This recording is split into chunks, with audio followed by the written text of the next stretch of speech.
That is not leadership, everybody. That is a failure of leadership.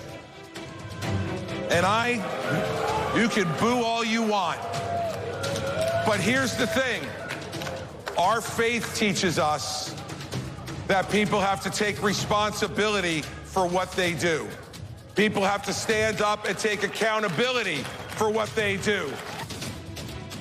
That's Republican presidential candidate Christie bluntly criticizing Donald Trump before a skeptical crowd of social conservatives at the Faith and Freedom Conference in Washington. The former New Jersey governor and former ABC News contributor joins us now. Governor Christie, I want to get to that in a minute, but first, you heard Secretary Blinken talking about the situation in Moscow. There's a lot that the United States just doesn't know about what is going down. How would a President Christie be handling this situation?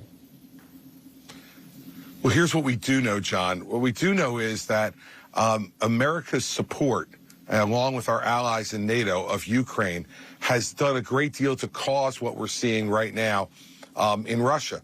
Putin's misadventure and all of the missteps that happened by the Biden administration, the Trump administration, and the Obama administration on this issue have led to this moment. And I think you have to watch this very carefully, but we have to continue to support Ukraine. We have to give them the weapons they need to fight their battle against the Russians and to repel them. And I think that what this may do, John, is move us closer to a resolution of this battle because of Putin's weakness that's obvious now inside his own country, I think in large part because of the way he has prosecuted this war. As you know, there are increasingly loud voices within the Republican Party calling for the United States to stop aiding Ukraine. What's your message, including some of your opponents, what's your message to them in light of all of this? That America has never been a great country and the leader of the world by filling in the moat and pulling up the drawbridge. You know, we need to make sure that we're engaged because, believe me, this is the first fight in the proxy war with China. China is funding this war for Russia by buying Russian oil, and they are saying very clearly that there is no limit to the partnership between Russia and China. We need to make sure that we continue to engage in this way. We do not want a world that is dominated by communist China. And so this is a fight that America needs to have. It always involves sacrifice. But in the end, at the end of this sacrifice, I am absolutely a believer in the fact that America will be bigger, stronger, richer, and more influential in the world because we stood by our principles and stood by our friends. All right, we heard the reaction to your speech at the Faith and Freedom Conference. I assume you well knew you were going to get booed when you started slamming Donald Trump's leadership. I did hear some applause in the crowd as well, but the boos were loud. What's your sense? Is the anti-Trump message, is there any evidence that it's resonating? Absolutely, evidence is resonating, John. I've been in the race for less than 3 weeks, and I'm already in third place in New Hampshire, only 4 points behind Ron DeSantis, who's been in the race for a longer time and is supposed to be the co-front runner. Look, people understand that folks need to take responsibility for what they do. And my message to the folks at Faith and Freedom, which did get some good reaction too, but of course I expected the boos, that is predominantly a Trump crowd. But they need to hear the truth too, that, you know, character is the single most important element of a president of the United States, because you can't know every issue that's going to come across a president's desk. It's not a litmus test with check boxes are in them. What you need to know is what is the character of that person. And frankly, when I listened to Donald Trump's speech last night, I mean, he had the audacity to say that he got indicted for us.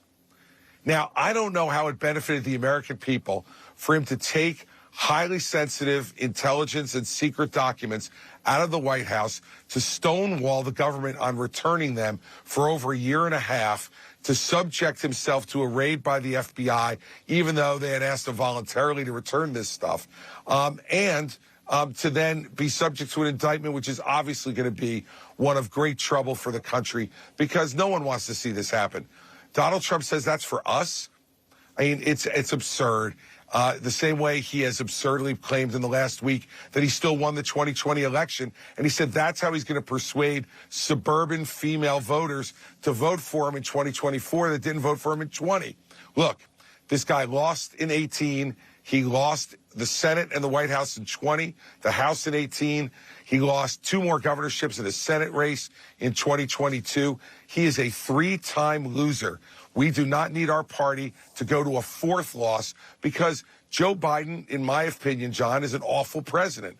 And we can't afford to have him from age 82 to 86 in the White House, or even worse, have Kamala Harris assume the presidency. That's the stakes here. It's not about whether you think Donald Trump has been treated fairly or not by the media or by elements of the Justice Department. It is about whether he is a man of character who can lead this party to victory.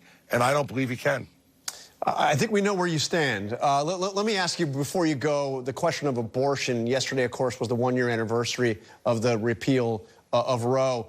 DeSantis, of course, signed into law a 6-month abortion ban. Your position, as I understand it, is the states should decide. Do you think that 6-month abortion ban makes DeSantis unelectable in a general election? I think it's a 6-week abortion ban. Sorry, 6-week. 6-week, excuse me, yes. The 6-week abortion ban, yes. 6-week abortion ban. Yes. Look, John, conservatives like me for the last 50 years have been arguing this is not a federal issue, it's a state issue, and it's something the states should decide.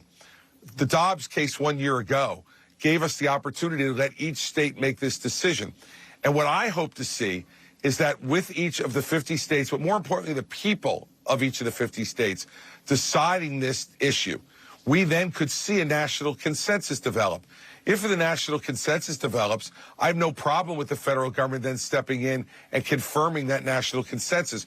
But I think we should allow the states and the people of the states to be heard on this issue. It's an incredibly important issue.